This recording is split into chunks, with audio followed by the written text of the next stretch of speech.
races in the world if we are all descendants of Adam and Eve? Well, check this out. First off, let's talk about the word race. Sometimes when people use the word, they mean supposed races of people who have evolved at different times, rates, and in different locations. That's not true.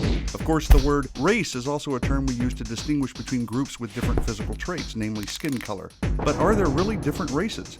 Take a gander at Acts 17:26, where it is written that God, from one man, made every nation of men. It's clear then that the Bible teaches that there is one race, the human race. The Bible is also clear that all people on the earth are descendants of Adam and Eve who were created by God. Check Genesis 1:26 through 28. Easy enough. God created two people in his image, male and female, and told them to increase in number. So, Adam and Eve are mom and dad of the human race. Then, their children had children, and those children had children, and so on and so forth for many generations until, according to Genesis 6:9, the world's population was reduced to 8 people who were protected inside an ark during a global flood. And those 8 people later walked off the ark, and according to Genesis 9:19, from them came the people who were scattered over the earth. Oh, wait a second. What do I mean scattered? Well, jump over to Genesis 11 and let's talk about an event known as the Tower of Babel. Basically, because of the sinful actions of the descendants of Noah, the Lord confused their language and scattered them from there over all the earth. That's pretty clear and concise. Okay, so we've got lots of people who are descendants of the 8 folks who came off the ark, and now they have been scattered all over the earth. That explains that we are still one race and that different groups of people ended up in different locations. But how do we get a bunch of different colored people if we are all one race? Well, follow along. This, of course, is a simplified explanation, but the basic principles are true. We all have a pigment in our bodies called melanin, which, depending on different variables, produces different shades of the one main skin color we all possess. Several genes control the amount of melanin produced and thus the variability in the skin shade. In fact, it's easy for one couple to produce a wide range of skin shade variability in just one generation, as we'll see in just a moment. Time for a quick genetics lesson. DNA is the molecule of heredity that is passed from parents to children. A child inherits 23 chromosomes from each parent.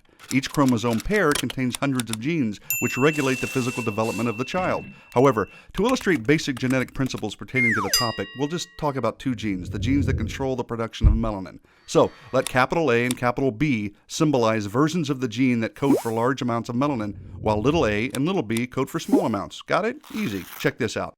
Take a look at the upper left. Let's say dad contributes capital A, capital B genes, and mom contributes capital A, capital B genes as well. Together they will produce a child with capital A, capital B, and capital B. This is a kid with a lot of melanin, and thus he will have very dark skin. Easy to see.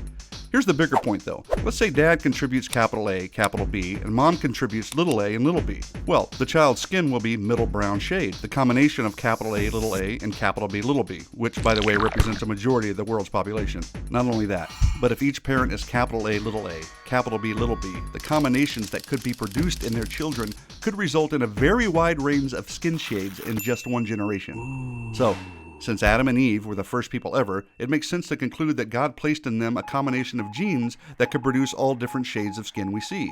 Those same combinations would be present in Noah and the 7 other people who boarded the ark. And because God dispersed people at the Tower of Babel, he dispersed the population, thereby isolating gene pools in the different people groups. Over time, different cultures formed in different locations with certain features like skin shade becoming predominant. And here we are today. And since we all go back to Noah and his family, it makes sense that we are all different shades of brown. One race, multiple people groups, just like the Bible teaches. Simplified for sure, but enough said.